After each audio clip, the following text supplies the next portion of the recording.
Hi guys, hope everybody's safe and well. Got another scale video. We're going to continue to add to our scale position studies as we go further up the neck and include more and more patterns. Just a quick review. So far we've had a D scale in second position that started off of our fourth finger, fifth string root. Fourth finger, fifth string root. We had an A major scale that started off of our fourth finger, sixth string root. These were our second position scales. We had a G major scale that started off of our middle finger, 2 octave like the A scale,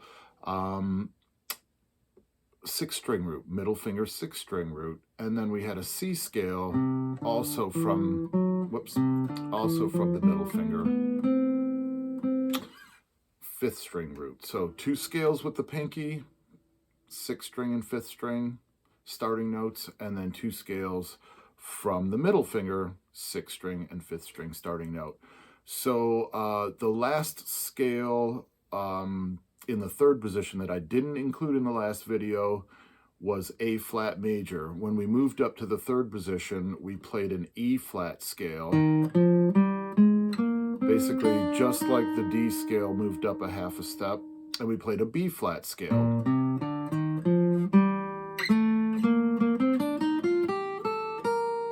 So it follows that we would again do a middle finger scale, since both of those started off with the fourth finger.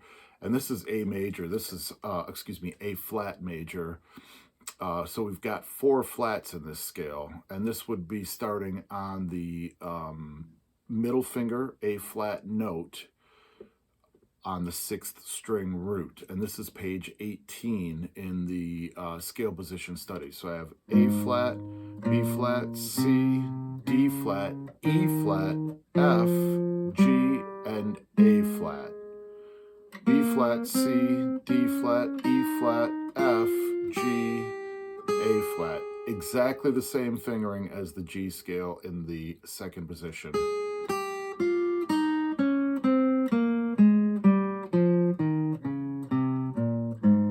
2, 4, 1, 2, 4, 1, 3, 4, 1, 3, 4, 2, 4, 1, 2. And of course I could reach that B flat there. And the G just behind the root. So that's page 18, and A flat major with 4 flats starting off the middle finger. Just like the G scale fingering, but up a half a step. So I'm going to continue on with some of the other scales here just to kind of show you how the book is just basically taking these same positions, and I'll include maybe the handout, or the PDF from the theory book showing all 5 patterns soon. I'll get that to you soon if you don't have the book, to make sure you can start to look at all of these patterns. We have 4 out of the 5 or 6, depending on how you're doing the fingering. So that was A flat major. I'm going over to page 20 now in the position studies book, and I've got 4th position now. G sharp, I'm going to do the chromatic scale here. G sharp, A sharp, B, C sharp, D, D sharp, E, F sharp, G, G sharp, A, B, C, C sharp, D, D sharp, E, F sharp, G sharp. I'm sorry, I said that wrong. D sharp, E, F sharp, G sharp, A sharp, and B. And again, we could rename those notes, flatted if we wanted to on the way down. I think you're getting the idea there, since we've been doing a couple of positions now, and we're just pushing up 1 note at a time here, really, as far as new notes when we move into a new position. Really, the only new note in this position is going to be this B natural. So far, we've covered the highest note is B flat in the third position. All the other notes we've played are already pitches that we are familiar with and have done in the other positions. Those notes you learned in first position, again, they're higher up the neck now. So with that fourth position on page 20 spelled out, they go right into E major. You might notice there's no scale shown there. The layout takes you right into the E major 4 sharps.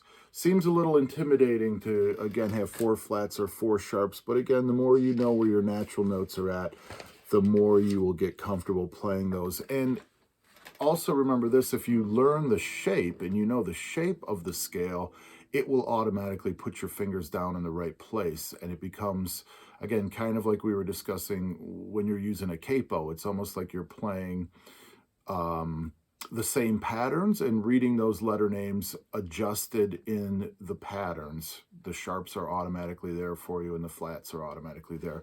So I'm actually having to go to page 22 to find the fingering for E major, even though they show you a couple pieces first. So this is now exactly like the D scale, but up a whole step. So it's like the first scale that we looked at.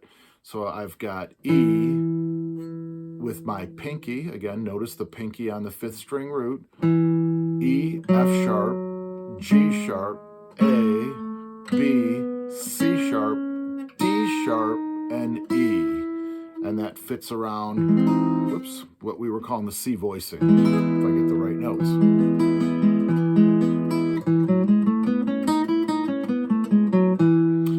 E, F sharp, G sharp, A, B, C sharp, D sharp, E, F sharp, G sharp, A, and B.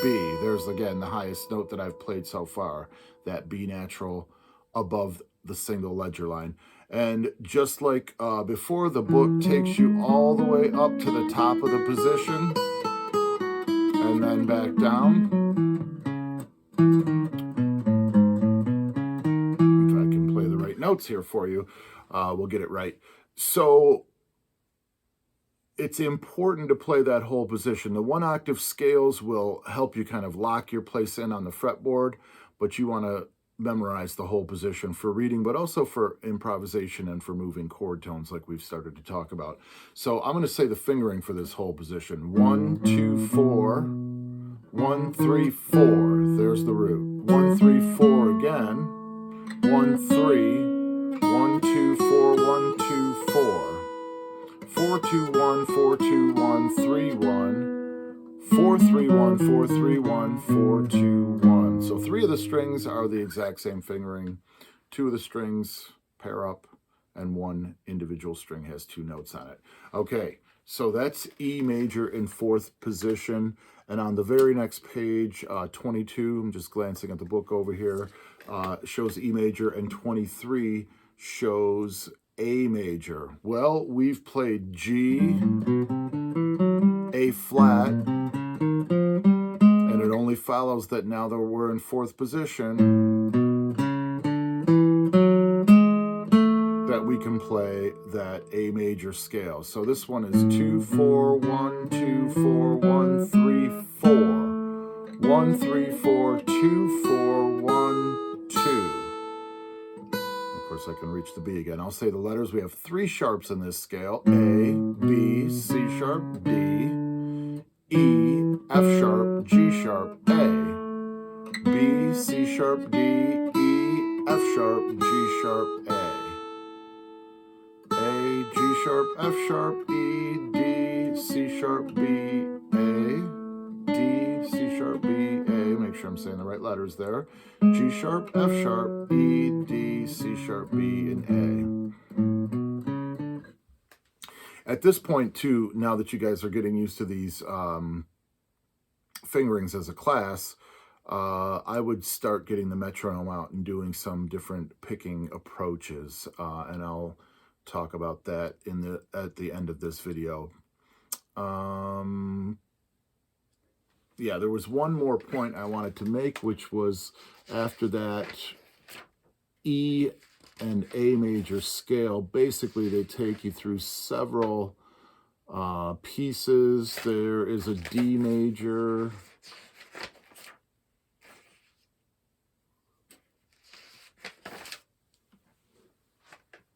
piece here, if I was going to play D major in this position, I would put my middle finger on D. D, E, F sharp, G, A, B, C sharp, D. So again, I'm looking at the scales that can be played off the middle finger, and I could also play a B major scale in fourth position, and an E major scale, as we mentioned already. Basically the same as we've seen in both other positions. I did want to get, though, to the C major scale in the fifth position. So remember that at the fifth position, I have A, D, G, B, E, and A again. So your open strings basically repeat there. And you have, on page 29, a 1-octave C scale introduced there, which is basically putting your index finger on the G string root and playing 1, 3, 1, 2, 4, 1, 3, 4. So that's C, D, E, F, G, A, B, C.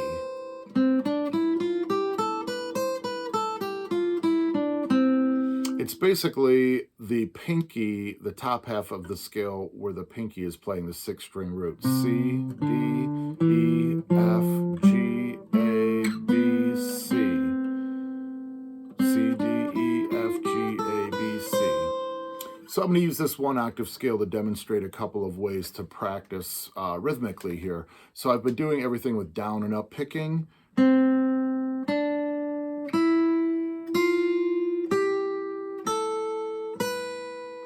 Okay, I would also suggest doing all down picking.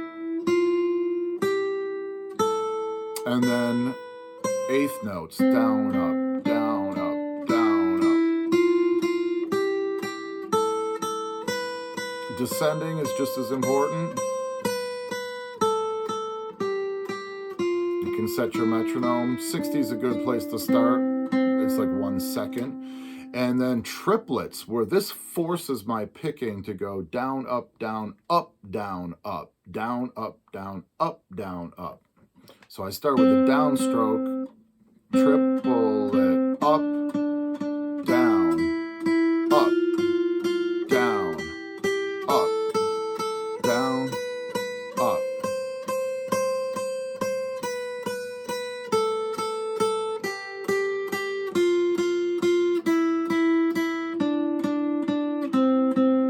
If I think of that same beat and I try to play 4 notes per letter name,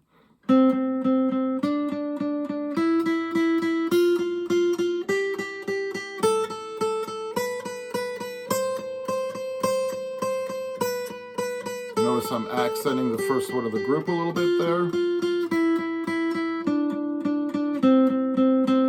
And with that group of 4, it's a good idea to start accenting different notes in the group. So I accented the first one in the group there. If I accented the and of the 16th note there, 1 E and this would be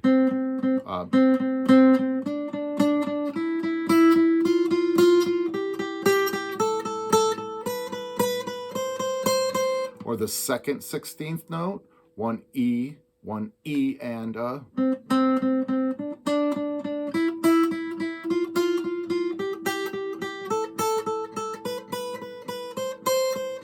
and the last 16th note.